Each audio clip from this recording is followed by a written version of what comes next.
Bharat versus దక్షిణాఫ్రికా మధ్య నేటి నుంచి రెండో టెస్టు ప్రారంభమైంది. గౌహటి వేదికగా జరుగుతున్న ఈ మ్యాచ్లో దక్షిణాఫ్రికా టాస్ గెలిచి బ్యాటింగ్ ఎంచుకుంది. తొలి టెస్టులో గాయపడిన గిల్ రెండో టెస్టుకు దూరమయ్యాడు. దీంతో భారత్ కెప్టెన్గా రిషబ్ పంత్ వ్యవహరిస్తున్నాడు. అలాగే గిల్ స్థానంలో సాయి సుదర్శన్, అక్షర్ పటేల్ స్థానంలో తెలుగు కుర్రాడు నితీష్ కుమార్ రెడ్డికి ఛాన్స్ దక్కింది. కాగా మొదటి మ్యాచ్లో భారత్ ఘోర ఓటమి చవిచూసింది.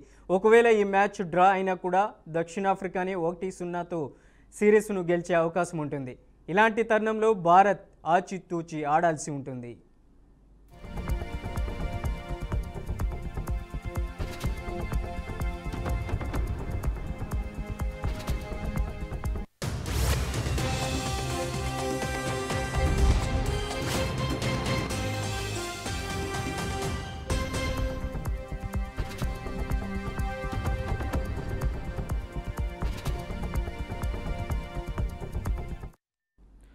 భారత్ వర్సెస్ దక్షిణాఫ్రికా మధ్య నేటి నుంచి రెండో టెస్టు ప్రారంభం కానుంది.